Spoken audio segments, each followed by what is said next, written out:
Thank you, Courtney, and thanks to the City Club of Cleveland for an opportunity to talk about what I think is probably one of the most important subjects we're going to talk about for the next 100 years. I'm flattered by the turnout, but I suspect it's more to do with $3 gasoline, and if you're waiting to know when it's going back to $1, I don't have good news for you. One of the things I want to explore today is how strategically addressing energy will be fundamental and crucial to the rebirth of Cleveland and help build the green city by the Blue Lake. On the flip side, I'd also like to proposition that it's possible a failure to address energy could be instrumental in a continuing and even accelerating decline of the region. These are big words, and I'm going to try and support those big words with a little bit of information as we go through. For the entire history of the USA, energy has been readily available in seemingly unlimited quantities at very low costs, and as far as the community was concerned in general, at an acceptable environmental impact. All these comfortable assumptions are now being challenged. Let's take a few minutes to look at the basics. Worldwide, we spend $4 to $5 trillion, that's with a T, $4 to $5 trillion on energy every year. A quarter of that is spent right here in the USA. It's a number big enough by any standards to be worth examining in more detail. And I hope you notice I'm not starting with the tree hugging, I'm starting with the money, because that's the most important place to start. Prices of natural gas, oil, coal are now at historic highs around the world. And even the most optimistic forecasts expect sustained increases, many of them predicting doubling within the next decade. To all the business people in the room, run your business plan with 2 times the energy cost today and see if you're still in business. The world market for fuels of all types, and if you are still in business, then you could be making a much bigger profit today, and if you're not in business, you better do something. The world market for fuels of all types has become just that. It's a world market. This has all but closed the gap between the prices the US consumer pays for natural gas and electricity relative to consumers in Europe and elsewhere. So the comfortable past where energy was much lower cost in the US compared with the rest of the world, it's over. The obvious exception is gasoline, where despite the recent increases, the US still enjoys prices half of those of Europe, but I wouldn't recommend any of you holding your breath and waiting for it to go down. In today's reality, the average US energy use per head is almost exactly twice that of the European Union. Twice that of the European Union.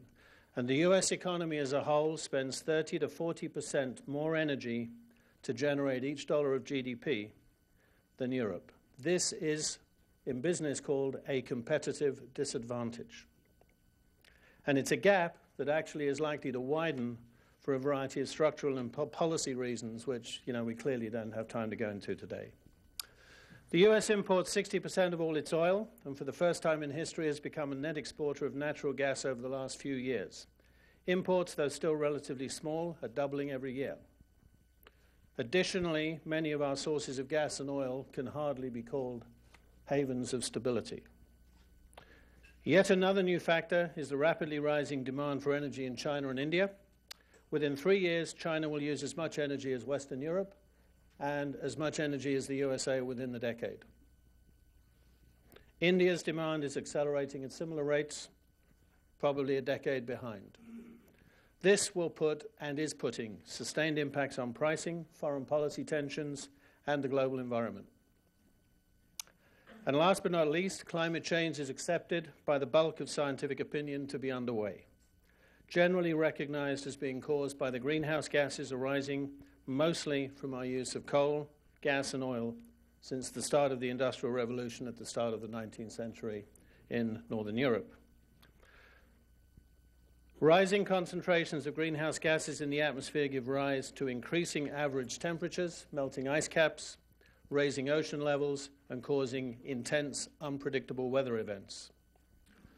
Occasionally nice ones like the early spring in the Midwest, but occasionally unpleasant ones like the current flooding in Central Europe. As the USA debates its policy approach to climate change, many countries around the world are already regulating the creation of greenhouse gas emissions, the most common of which is carbon dioxide. In the European Union, when the Kyoto Treaty went into force last year, carbon dioxide emission reduction allowances are already trading. This is money. This is not opinion about climate change. Are trading at $36 per metric ton as of the 19th of April. This fundamentally changes the economics of electricity generation and much industry, positively and negatively.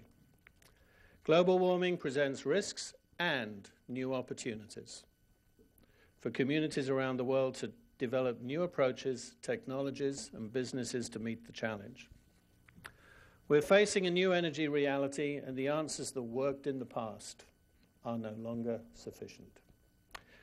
Given this backdrop of rising energy costs, constrained supplies of oil and natural gas, and the almost inevitable future restrictions on greenhouse gas emissions, the competitiveness of cities will largely hinge on how well they're able to manage their energy and the very closely related water systems for the coming decades.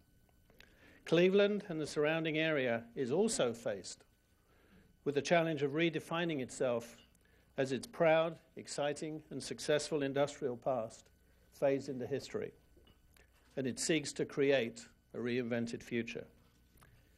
Can Cleveland become the green city by the Blue Lake, recognized around the world as a role model for a community able to live with a past that has gone and face into a reinvented and reinvigorated future built on a rational and sustainable use of resources? In the USA, about a third of all energy goes to industry, a quarter to transportation of all types, mostly in the form of gasoline. The remaining 40% is divided almost equally between the homes we live in and the offices, shops, theaters, and other buildings we use every day. In other words, the very fabric of the cities we live in. When we compare the effectiveness of energy use on a worldwide scale, our industrial use stacks up pretty well